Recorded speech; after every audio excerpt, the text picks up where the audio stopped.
Assalamualaikum warahmatullahi wabarakatuh. Alhamdulillahi rabbil alamin wal aqibatu lil muttaqin. Salatu wassalamu ala asyrafil anbiya'i wal mursalin wa ala alihi wa ashabihi ajma'in. Asyhadu an la ilaha illallah wa asyhadu anna Muhammadar Rasulullah sallallahu alaihi wasallam. La nabiyya ba'da amma ba'. Puji syukur kehadirat Allah Subhanahu wa taala. Alhamdulillahi rabbil alamin. Segala puji hanya milik Allah Subhanahu wa taala. Salawat dan salam senantiasa tercurah kepada baginda Rasulullah sallallahu alaihi wasallam, kepada keluarga beliau, kepada para sahabat dan seluruh umat manusia hingga akhir zaman nanti. Teman-teman semuanya, saudara-saudariku kaum muslimin rahimani rahimakumullah. Pada kesempatan kali ini kita akan coba renungkan sebuah hadis yang sangat indah, memberikan harapan besar bagi siapa saja yang ingin menjadi penghuni surga dan dijauhkan dari api neraka.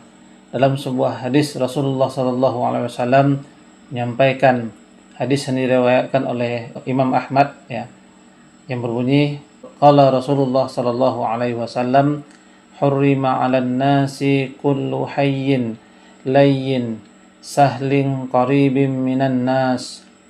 Artinya, diharamkan atas api neraka setiap orang yang memiliki sifat hayyin, layyin, sahlin, dan qaribin minan nas, qarib dari manusia. Hadis riwayat Imam Ahmad.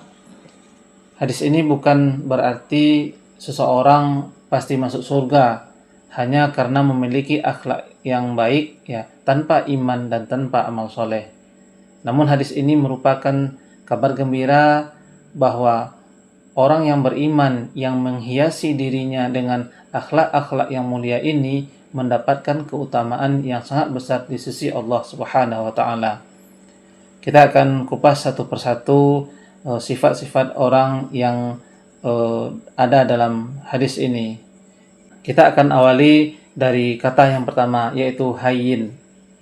Apa maknanya hayyin? Dalam bahasa Arab, kata hayyin berasal dari kata yang mengandung makna mudah, tenang, tidak keras, tidak kasar, dan tidak angkuh. Para ulama menjelaskan bahwa hayyin adalah seseorang yang memiliki hati yang lembut, tidak suka menyombongkan diri. Mereka mudah menerima nasihat, tidak mudah marah, dan tidak merasa dirinya lebih baik dan lebih tinggi daripada orang lain. Sebagian ulama menjelaskan bahwa orang yang memiliki sifat hayyin ini adalah orang yang apabila duduk bersama orang miskin, ia tidak merasa derajatnya turun. Ketika berbicara dengan anak kecil, ia tidak merasa dirinya berkurang.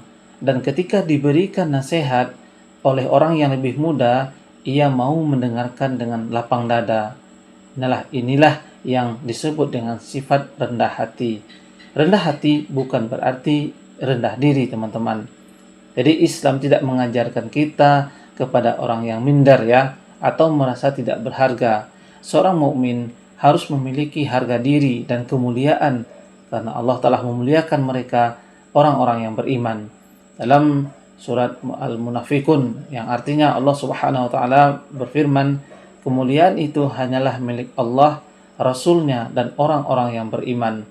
Maka seorang mukmin boleh menjadi orang sukses, boleh menjadi orang kaya, boleh menjadi orang berilmu, boleh memiliki jabatan, dan bahkan terkenal, silahkan.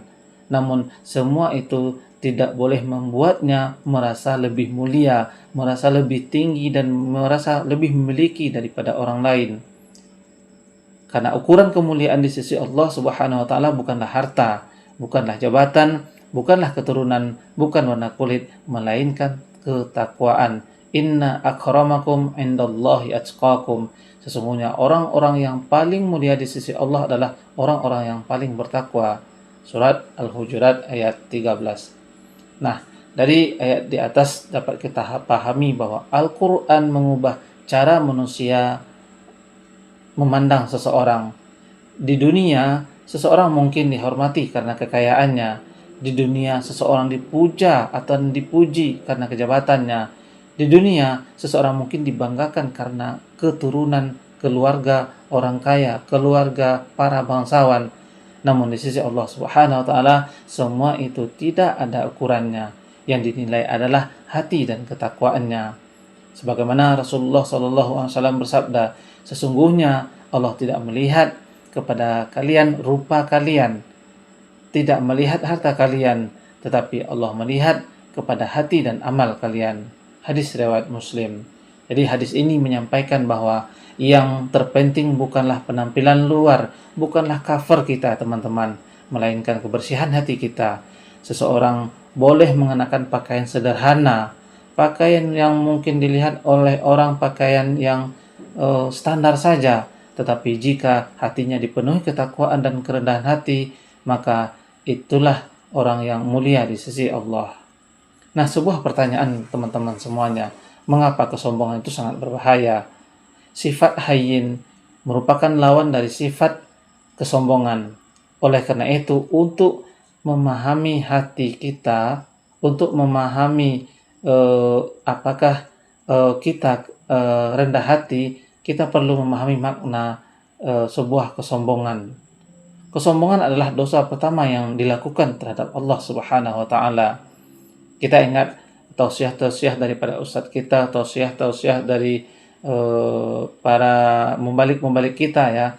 Nah, ketika Allah memerintahkan para malaikat dan iblis sujud untuk penghormatan kepada Nabi Adam alaihissalam ya, bukan sujud untuk menyembah ya, tapi sujud untuk penghormatan kepada Nabi Adam alaihissalam, semuanya malaikat taat dan bersujud, tetapi iblis menolak.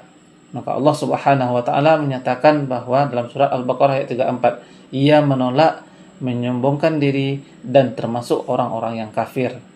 Nah, pertanyaannya, mengapa iblis menolak? Kenapa? Karena ia merasa lebih baik. Dan sampai iblis mengatakan, ana khairum minhu, aku lebih baik daripada dia. Nah, perhatikan kalimat ini. Bukan karena iblis tidak mengenal Allah, bukan karena iblis tidak tahu dengan perintah Allah, tetapi karena kesombongan telah menutupi hatinya. Kesombongan selalu dimulai dari dengan kalimat. Ya, mungkin kita sering ya merasakan atau mungkin terbesit dalam hati kita, aku lebih baik, aku lebih pintar, aku lebih kaya, aku lebih alim, atau mungkin aku lebih tua, dan aku lebih lama ngajinya loh gitu. Aku berasal dari keluarga yang lebih baik ya, ustadz, keturunan para buya-buya, para ustadz dan lain-lain sebagainya. Kalimat-kalimat seperti inilah yang menjadi bibit-bibit kesombongan dalam diri kita. Karena itu Rasulullah SAW bersabda, tidak akan masuk surga orang yang dalam hatinya terdapat kesombongan walaupun sebajar biji sawi. Nah, ini hadis yang diriwayatkan oleh Imam Muslim. Ketika para sahabat mendengar hadis ini, mereka sangat khawatir. Lalu ada yang bertanya kepada Rasulullah SAW, wahai Rasulullah, seseorang senang pakaiannya bagus dan sandalnya bagus. Maka beliau menjawab, sesungguhnya Allah itu indah dan menyukai keindahan. Kesombongan adalah menolak kebenaran dan meremehkan manusia. Definisi kesombongan ada dua cirinya. Pertama adalah menolak kebenaran. Ketika dinasehati, ia tidak mau menerima. Ketika salah, ia tidak mau mengaku, mencari pembenaran atas kesalahan-kesalahannya. Ketika diingatkan dengan dalil, dia marah. Padahal orang yang rendah hati adalah orang yang berkata, jazakumullahu khairan, atas nasihatnya saudaraku, semoga Allah mengampuni saya. Yang pertama. Yang kedua adalah merendahkan manusia. Ia merasa orang lain bodoh. Ia merasa dirinya lah yang paling benar. Merasa orang lain tidak pantas dihormati. Merasa orang miskin tidak layak diajak untuk duduk bersama. Nah, semua ini termasuk bentuk-bentuk kesombongan yang sangat dibenci oleh Allah Subhanahu wa taala. Rasulullah SAW adalah teladan bagi kita dalam hal kerendahan hati. Kalau ada manusia yang paling mulia di muka bumi, tentulah Rasulullah SAW. Beliau adalah utusan Allah, beliau pemimpin para nabi, kekasih Allah, manusia terbaik sepanjang sejarah. Namun lihatlah bagaimana akhlak beliau. Beliau mau duduk bersama orang miskin. Beliau memenuhi undangan seorang budak. Beliau menjahit pakaiannya sendiri yang robek. beliau menambal sandalnya sendiri, beliau membantu pekerjaan rumah tangga. Nah, ketika ada orang Baduy yang datang menemui Rasulullah SAW dengan tubuh gemetar karena takut, Rasulullah SAW tidak berkata, "Tenanglah, aku ini seorang raja." Tapi apa kata Rasulullah? "Tenanglah, aku bukan seorang raja. Aku hanyalah anak wanita Quraisy yang dahulu memakan daging kering." Hadis riwayat Ibnu Majah. Lihatlah kerendahan hati beliau. Padahal jika beliau mau hidup mewah, tinggal minta sama Allah, Allah pasti kabulkan. Namun beliau memilih hidup sederhana agar menjadi teladan bagi umatnya. Selain itu, kita juga lihat kepemimpinan para Khalifah Rasyidin, ya teman-teman. Salah satunya adalah Umar bin Khattab, ya. Nah, beliau memimpin wilayah Islam yang sangat luas. Namun suatu malam beliau memikul sendiri karung gandum untuk seorang janda yang kelaparan. Ketika pembantunya berkata, "Biarlah saya membawakannya." Umar menjawab dengan kalimat yang sangat menyentuh hati, "Apakah engkau juga akan memikul dosa-dosaku pada hari kiamat?" Kata Umar bin Khattab. Nah, beliau tidak mau merasa hina ketika memikul gandum. Yang beliau takutkan justru ketika amanahnya di hadapan Allah tidak ditunaikan. Inilah pemimpin yang rendah hati. Saudara-saudaraku, bagaimana kita mengetahui apakah kita memiliki sifat ini? Pertama, teman-teman, ada beberapa tanda, ya. Satu, mudah menerima nasihat walaupun itu datang dari orang yang lebih muda dari kita. Yang kedua, tidak malu mengucapkan saya salah, saya mengakui kesalahan saya meminta maaf. Yang ketiga, menghormati orang, baik itu orang kaya, baik itu orang miskin, dan tidak pilih-pilih. Yang keempat, tidak memilih teman berdasarkan status sosial, semuanya sama begitu. Yang kelima, tidak mencari pujian dari setiap amal yang kita lakukan.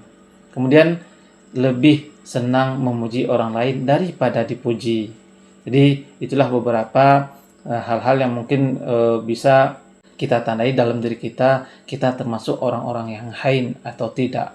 Teman-teman semuanya, sebagai muhasabah diri, sekarang kita tanya kepada diri kita sendiri, bagaimana sikap kita dinasihati oleh pasangan? Apakah kita langsung marah? Bagaimana ketika anak mengingatkan kita tentang sholat kita? Apakah kita tersinggung? Dan bagaimana ketika bawahan memberikan masukan kepada kita? Apakah kita merasa harga diri kita direndahkan? Kalau kita masih sulit menerima kebenaran hanya karena yang menyampaikan lebih muda, hanya yang menyampaikan lebih rendah kedudukannya, maka berarti kita harus terlebih dahulu terus untuk melatih sifat hain kita. Karena orang yang benar-benar rendah hati tidak sibuk menjaga gengsi, tetapi sibuk menjaga hatinya agar tetap bersih kepada Allah Subhanahu wa Ta'ala. Itu yang pertama. Yang kedua adalah sifat layin, lemah lembut, akhlak yang dicintai oleh Allah Subhanahu wa Ta'ala dan Rasulnya.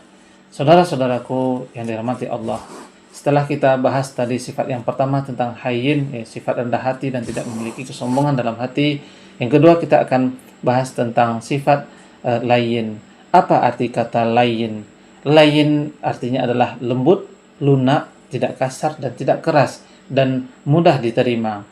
Orang yang memiliki sifat layyin bukan berarti lemah, bukan berarti penakut dan tidak tegas, ya. Islam tidak mengajarkan kelemahan. Setiap muslim tetap harus tegas dalam menjaga kebenaran, tetapi ketegasan itu tidak diwujudkan dengan kekerasan, caci maki ataupun penghinaan kepada orang lain. Lemah lembut berarti mampu mengendalikan emosi ketika marah, memilih kata-kata yang baik ketika menasehati, dan tetap menghormati orang lain meskipun berbeda pendapat dengan kita.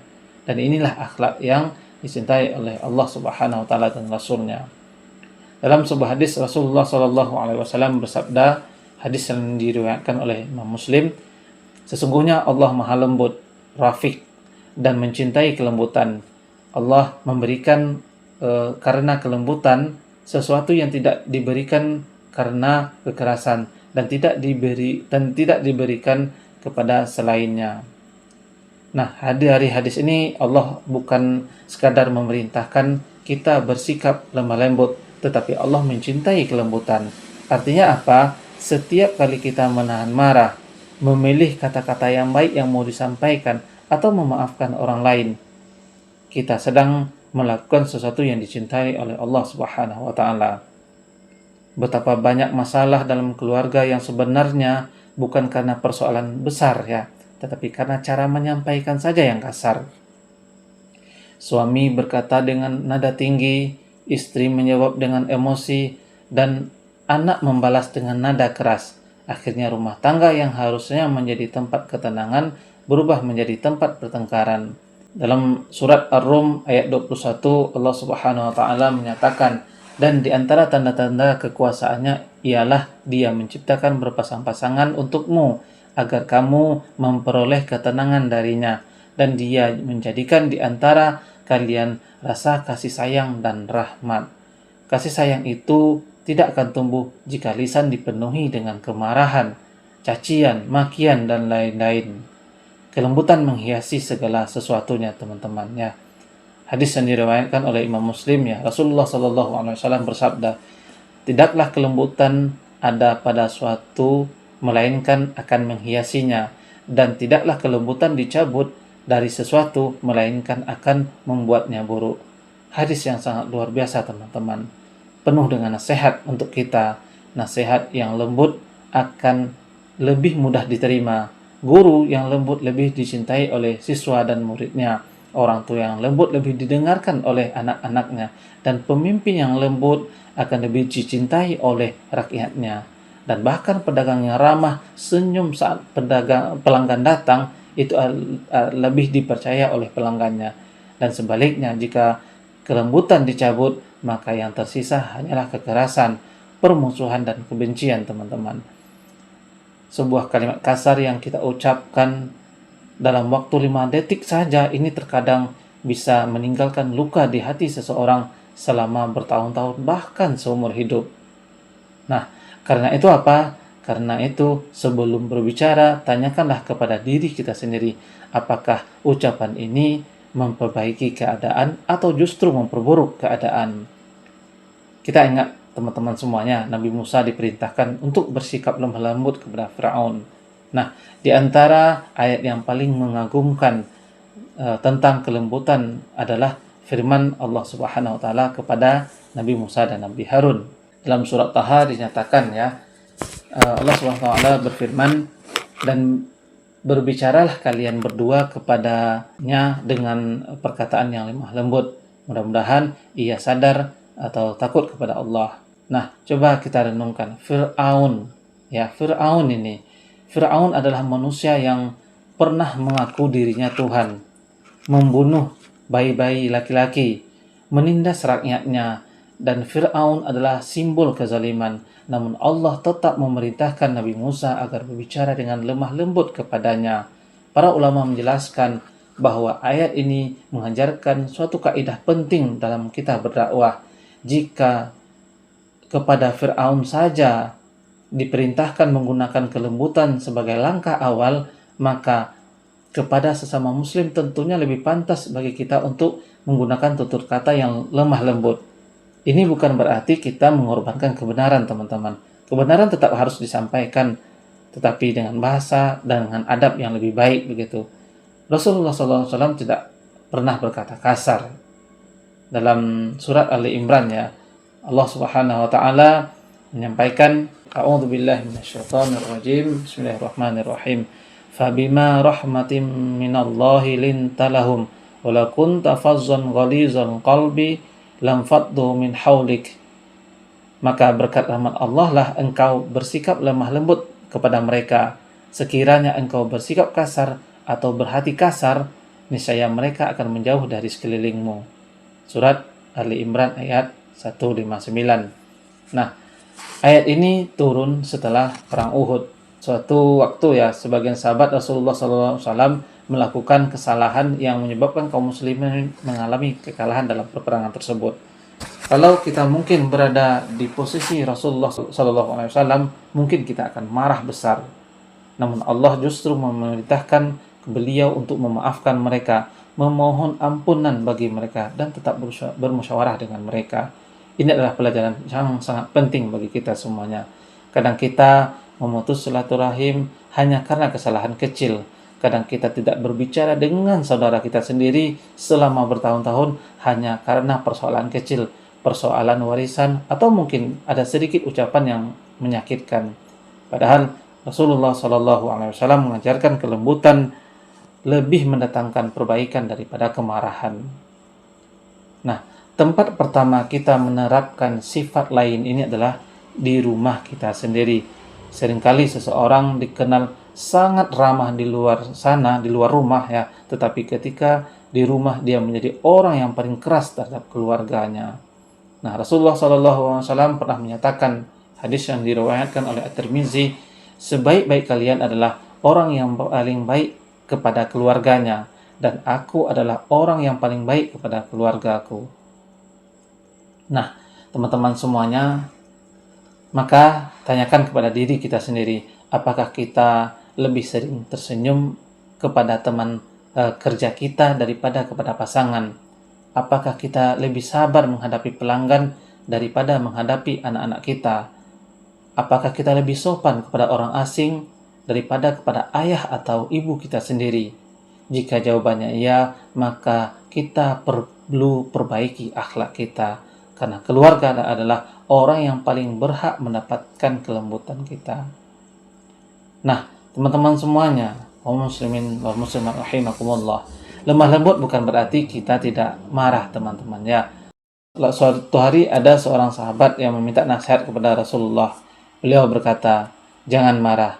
Orang itu mengulangi permintaannya beberapa kali, namun Rasulullah SAW tetap menjawab, "Jangan marah." Maksudnya apa? Ini bukan dilarang memiliki rasa marah sama sekali ya, tetapi juga membiarkan amarah mengendalikan diri ini akan melahirkan dosa. Orang yang kuat bukanlah orang yang menang dalam perkelahian, teman-teman ya. Rasulullah SAW menyatakan dalam hadisnya yang diriwayatkan oleh Imam Bukhari dan Muslim ya, orang yang kuat bukanlah pandai bergulat, tetapi orang yang mampu mengendalikan dirinya ketika marah. Nah, teman-teman semuanya, betapa banyak rumah tangga yang hancur karena ledakan emosi, betapa banyak persahabatan yang putus karena kalimat kasar yang keluar saat marah, dan betapa banyaknya anak yang kehilangan kepercayaan kepada orang tuanya karena sering dimarahi dan dengan kata-kata yang menyakitkan, dengan kata-kata yang kasar. Karena itu teman-teman semuanya, ketika emosi mulai naik, ingatlah bahwa diam beberapa saat itu lebih baik daripada kita mengeluarkan kata-kata yang akan disesali seumur hidup.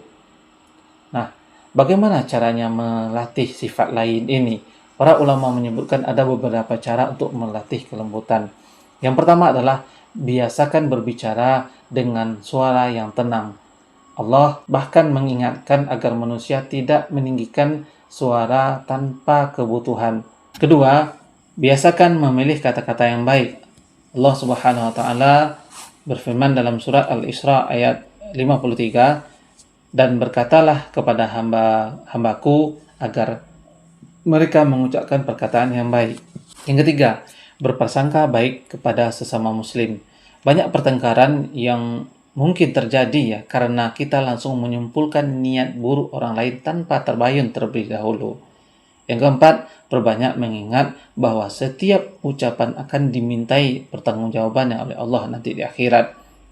Surat Qaf ayat 18, Allah Subhanahu wa taala berfirman, tidak ada satu kata pun yang diucapkan, melainkan di sisinya ada malaikat yang selalu siap untuk mencatat.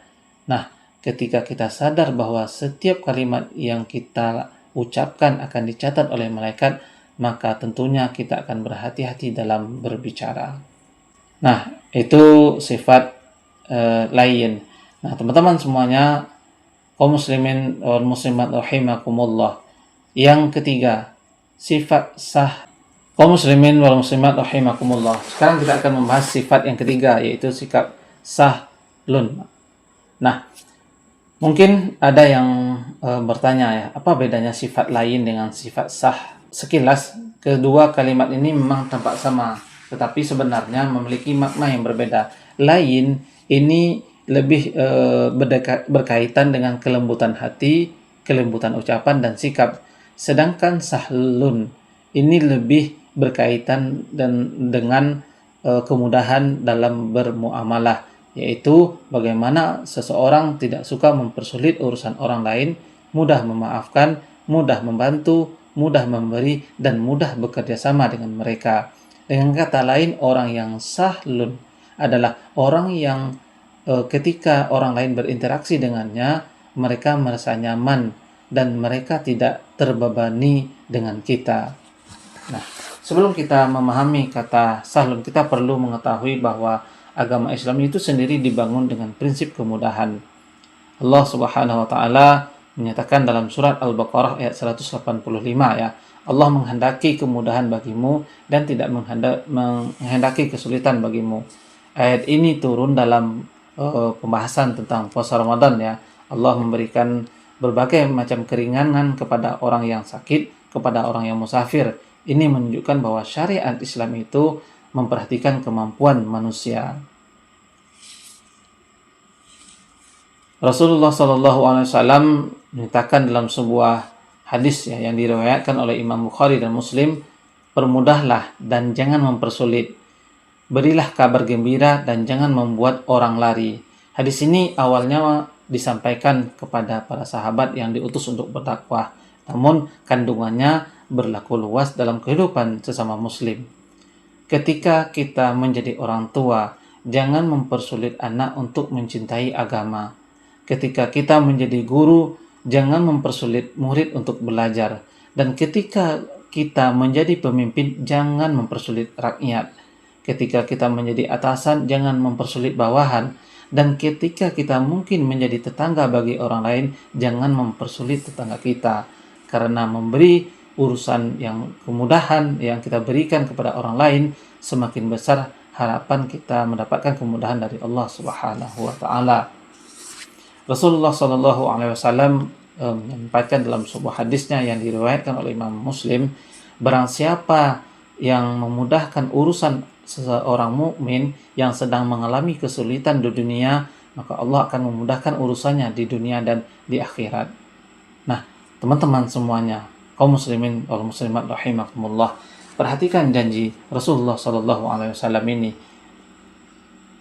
Seringkali kita berdoa kepada Allah memudahkan rezeki kita, memudahkan pekerjaan kita, memudahkan pendidikan anak-anak kita, dan memudahkan semua urusan rumah tangga kita. Tetapi pernahkah kita bertanya dalam diri kita sendiri, sudahkah aku atau saya memudahkan urusan orang lain? Karena Allah membalas sesuai dengan amal hambanya. Jika kita suka mempersulit orang lain, jangan heran hidup kita itu penuh dengan kesempitan. Namun jika kita menjadi sebab mudahnya urusan orang lain dengan kita, Allah akan membuka pintu-pintu kemudahan yang tidak kita sangka-sangka. Saudaraku, kadang kita mengira sifat sahlun itu berlaku untuk dalam urusan agama, padahal ia hadir untuk seluruh aspek dalam kehidupan kita. Pertama adalah mudah memaafkan. Dalam surat An-Nur ayat 22, Allah Subhanahu wa taala menyatakan, hendaklah mereka memaafkan dan berlapang dada. Tidakkah kalian ingin Allah mengampuni kalian?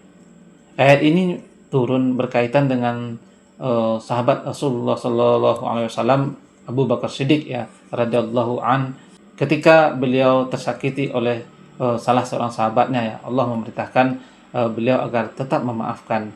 Abu Bakar berkata, dia sudah menyakitiku wahai Rasulullah, aku tidak akan membantunya lagi. Beliau justru berkata, demi Allah, aku ingin Allah mengampuniku. Lalu beliau kembali membantu sahabat tersebut ya. Ini adalah akhlak orang yang besar ya. Yang kedua adalah suka menolong.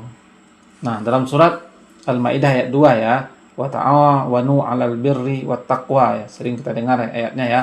Dan menolonglah kalian dalam kebajikan dan ketakwaan. Orang yang sahlun tadi tidak berkata, itu bukan urusanku, itu bukan keluargaku, itu bukan tanggung jawabku. Selama ia bisa membantu, ia akan membantu. Mungkin hanya menunjuk jalan, mungkin hanya mengangkat barang, atau mungkin hanya memberikan senyuman, atau mungkin hanya mendengarkan keluh kesah saudaranya. Semua itu adalah bentuk kemudahan yang bernilai ibadah. Mudah dalam jual beli. Islam sangat memperhatikan akhlak dalam berdagang ya. Rasulullah SAW menyatakan dalam hadis yang diriwayatkan oleh Imam Bukhari, semoga Allah merahmati seseorang yang mudah ketika menjual, mudah ketika membeli, dan mudah ketika menagih haknya. Lihatlah bagaimana Rasulullah SAW secara khusus pedagang yang memiliki sifat sah. Artinya menjual tidak menipu, ketika membeli tidak mencari-cari kesalahan untuk menjatuhkan harga secara zalim. Ketika memiliki piutang tidak mempermalukan orang yang sedang dalam kesulitan. Bayangkanlah misalnya seseorang datang dengan wajah penuh rasa malu karena belum membayar utangnya, lalu kita berkata, tidak apa-apa, saya beri engkau sampai engkau mampu. Kalimat ini mungkin hanya beberapa detik saja ya teman-teman ya, tetapi bisa menjadi sebab Allah memberikan rahmatnya kepada kita.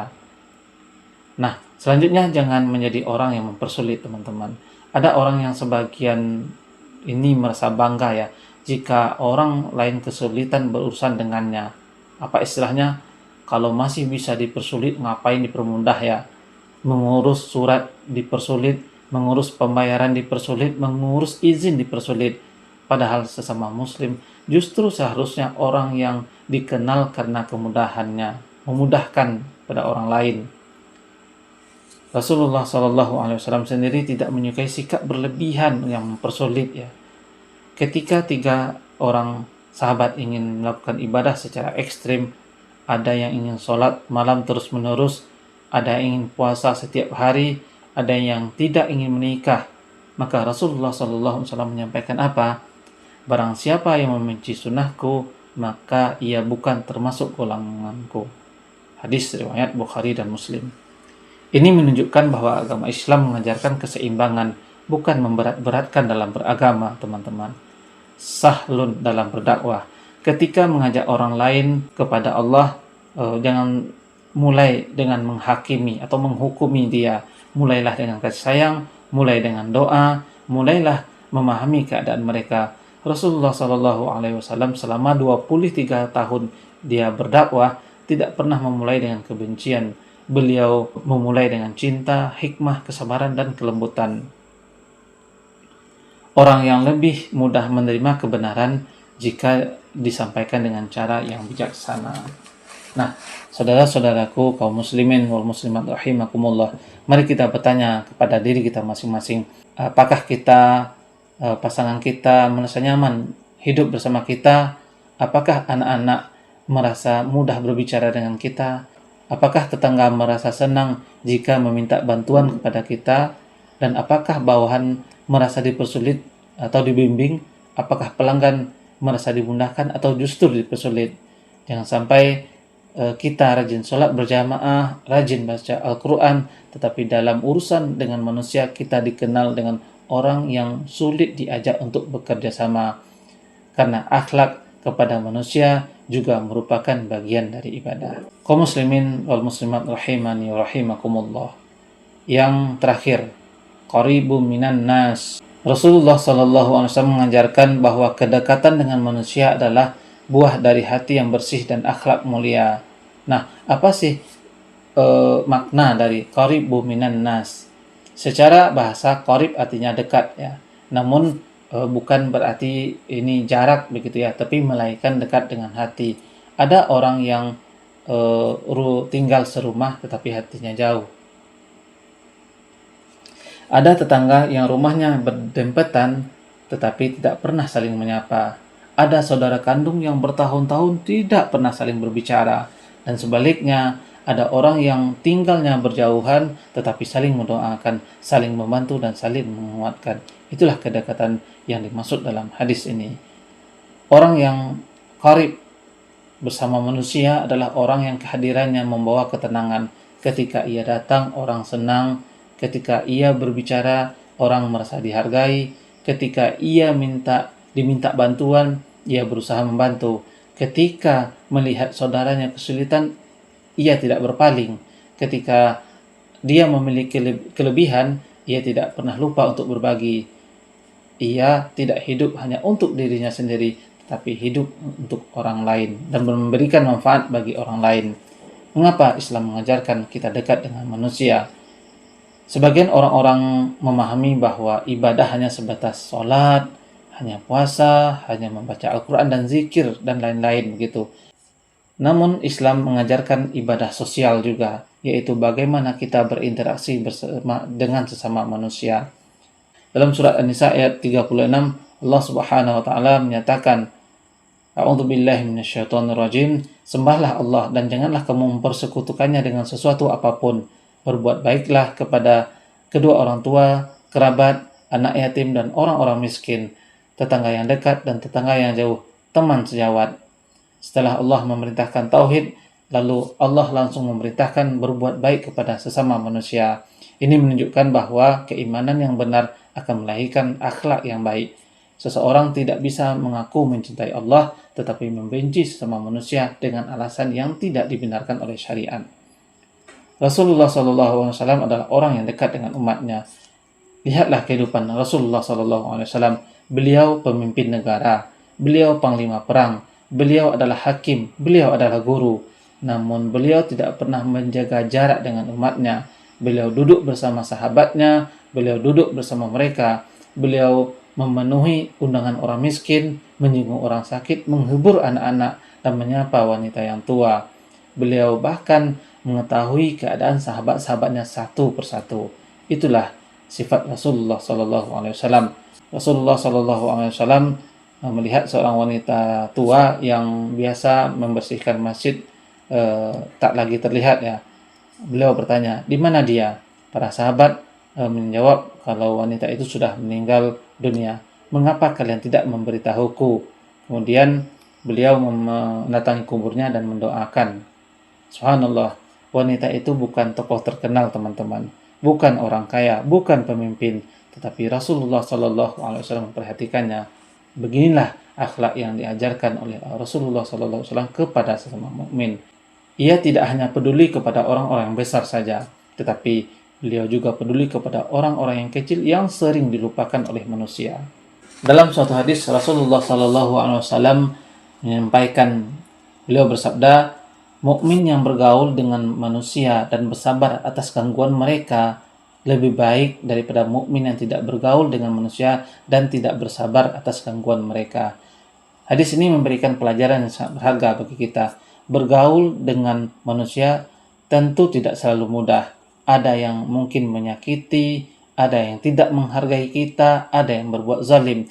Namun Rasulullah SAW tidak mengatakan agar kita lari dari masyarakat. Beliau justru mengajarkan agar kita hadir di tengah masyarakat, lalu bersabar menghadapi kekurangannya. Karena disitulah letak pahalanya yang lebih besar. Orang yang hanya beribadah sendirian mungkin lebih merasa tenang, tetapi orang yang tetap menjaga akhlaknya ketika berinteraksi dengan manusia memiliki keutamaan yang sangat besar. Sebaik-baik manusia adalah orang yang bermanfaat. Rasulullah SAW dalam hadisnya yang diriwayatkan oleh At-Tabrani menyatakan, sebaik-baik manusia adalah orang yang paling baik bagi manusia. Perhatikan ya, Rasulullah SAW tidak menyatakan sebaik-baik kamu adalah orang yang paling kaya. Beliau juga tidak menyampaikan sebaik-baik manusia itu orang yang paling terkenal ya, tapi adalah orang yang bermanfaat untuk saudaranya, bermanfaat untuk orang lain. Jadi jangan pernah meremehkan kebaikan sekecil apapun. Hadis Rasulullah SAW yang diriwayatkan Imam Muslim, janganlah engkau meremehkan sedikit pun kebaikan meskipun hanya bertemu saudaramu dengan wajah yang berseri. Nah, betapa indahnya Islam itu teman-teman semuanya. Senyum saja ini sudah menjadi sedekah ya. Wajah yang ramah saja sudah menjadi ibadah. Ucapan yang baik bisa menjadi amal jariah dan bisa akan terus dikenang oleh orang-orang.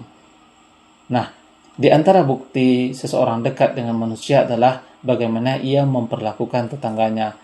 Dalam hadis riwayat Bukhari dan Muslim, Rasulullah SAW menyatakan, Jibril terus-menerus berwasiat kepadaku tentang tetangga, sampai aku mengira tetangga akan menjadi sebagai ahli waris begitu. Hadis ini menunjukkan betapa besarnya hak tetangga dalam Islam. Hari ini kita sering mengenal orang yang tinggal mungkin di kota-kota besar ya, yang rumahnya besar-besar, pagarnya tinggi-tinggi, tidak mengenal nama tetangga yang tinggal di sebelah rumahnya. Rasulullah SAW mengajarkan agar kita peduli dengan sesama. Nah, jika memasak makanan, kirim sebagian. Jika mereka sakit, jenguklah. Dan jika mereka terkena musibah, hiburlah. Jika mereka membutuhkan bantuan, maka bantulah semampunya. Nah, karena hubungan baik dengan tetangga adalah bagian dari kesempurnaan iman, Rasulullah SAW juga menyampaikan dalam hadisnya yang diriwayatkan oleh Imam Bukhari dan Muslim, barang siapa yang beriman kepada Allah dan hari akhir, hendaklah ia memuliakan tetangganya. Nah, selanjutnya adalah menyambung silaturahim. Orang yang dekat dengan manusia adalah orang yang menjaga hubungan kekeluargaan. Rasulullah dalam surat An-Nisa ayat 1 dinyatakan, bertakwalah kepada Allah dan peliharalah hubungan kekeluargaan. Nah, teman-teman semuanya, silaturahim bukan hanya ketika datang membutuhkan bantuan. Silaturahim adalah hubungan keluarga, meminta kabar mereka bagaimana, mendoakan mereka, memaafkan kesalahan mereka, dan tetap menjaga hubungan walaupun terkadang kita lebih dahulu untuk mengalah.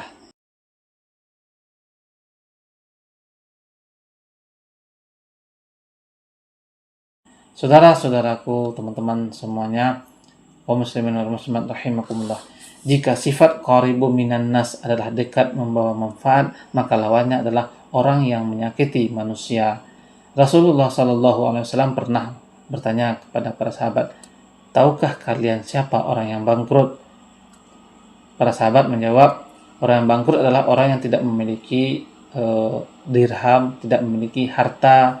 Beliau bersabda, orang yang bangkrut dari umatku adalah orang yang datang pada hari kiamat membawa pahala sholat, puasa, zakat, tetapi ia pernah mencaci, pernah memfitnah, memakan hak orang lain, menumpahkan darah, atau memukul orang lain, maka pahala-pahalanya diberikan kepada mereka. Hadis riwayat Muslim. Hadis ini mengingatkan hubungan kita dengan sesama manusia sangat menentukan keselamatan kita di akhir nanti.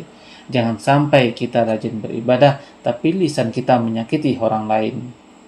Teman-teman, saudara-saudaraku semuanya, kaum muslimin wal muslimat rahimakumullah, mari kita bertanya kepada diri kita sendiri, apakah kehadiran kita membuat orang lain tenang? Apakah tetangga kita merasa aman dengan keberadaan kita? Apakah keluarga kita merasa nyaman berbicara dengan kita? Ataukah teman-teman mengenal kita sebagai orang yang suka membantu, atau apakah kita sering mengkritik daripada memberikan solusi? Apakah kita lebih mudah mencari kesalahan daripada mencari kesempatan untuk berbuat baik? Jika jawabannya belum, maka hari ini tentu kita perlu perbaiki sifat dan akhlak kita, karena setiap hari yang kita jalani adalah kesempatan untuk menjadi manusia yang lebih bermanfaat. Kaum muslimin wal muslimat rahimakumullah, demikianlah 4 akhlak mulia yang diajarkan oleh Rasulullah SAW dalam satu hadis yang agung. Menjadi hayyin dengan rendah hati, menjadi layyin lemah lembut, sahlun memudahkan urusan orang lain, dan qaribun minan nas dekat, peduli, dan bermanfaat bagi sesama. Keempat sifat ini bukan sekadar akhlak yang mempermudah kehidupan di dunia, tetapi juga merupakan jalan menuju ridha Allah Subhanahu wa taala dan sebab dijauhkannya seorang mukmin dari api neraka. Betapa indahnya Islam, teman-teman. Islam tidak hanya mengajarkan kita bagaimana sendiri menghadap Allah dalam sholat, tetapi juga mengajarkan bagaimana kita bersikap kepada sesama manusia dengan penuh kasih sayang, kelembutan, dan kerendahan hati. Nah, teman-teman semuanya, marilah kita menjadikan hadis ini sebagai cermin untuk mengkoreksi diri kita sendiri. Jangan terburu-buru menilai orang lain, tetapi mulailah dengan diri kita sendiri. Apakah kita sudah bebas dari kesombongan? Apakah lisan kita sudah lemah lembut kepada pasangan, kepada anak-anak, orang tua, tetangga, dan saudara-saudara kita seiman? Apakah kita dikenal sebagai orang yang memudahkan urusan orang lain, atau dikenal dengan orang yang justru mempersulit urusan? Dan apakah kehadiran kita itu membawa manfaat bagi orang lain, membawa ketenangan bagi orang-orang yang ada di sekitar kita? Kalau jawabannya belum, maka jangan berputus asa teman-teman. Selama hayat masih di kandung badan, selama pintu taubat ya dan pintu-pintu memperbaiki masih terbuka lebar, karena setiap hari adalah menjadi hamba Allah yang lebih baik dari hari kemarin. Ingatlah teman-teman semuanya, kelak ketika kita berdiri di hadapan Allah Subhanahu wa taala, bukan hanya banyaknya harta, tingginya jabatan, atau mungkin kemasyhuran yang ditanyakan. Yang ditimbang adalah keimanan kita, amal soleh, akhlak kita kepada Allah dan kepada sesama manusia. Rasulullah Shallallahu Alaihi Wasallam bersabda, sesungguhnya orang-orang yang paling aku cintai dan paling dekat dengan tempat duduknya denganku pada hari kiamat adalah orang yang paling baik akhlaknya. Semoga hadis ini menjadi penyemangat bagi kita untuk terus memperbaiki akhlak kita, karena kita bisa menjadi seorang yang memiliki ibadah yang sederhana ya, tetapi Allah mengangkat derajatnya, keluhuran budi pekerti kita. Sebaliknya jangan sampai kita dikenal dengan rajin ibadah tapi tidak bisa menjaga lisan, menyakiti hati orang lain, memutus silaturahim, atau sombong kepada sesama. Akhirnya marilah kita mulai dari sekarang, kita mulai dari sendiri, dan kita mulai dari hal-hal yang paling kecil, kata Agim. Itulah video kita kali ini, mudah-mudahan ada manfaatnya bagi kita, terutama bagi saya yang menyampaikan. Subhanakallahumma wa bihamdika asyhadu an la ilaha illa anta astaghfiruka wa atubu ilaik. Assalamualaikum warahmatullahi wabarakatuh.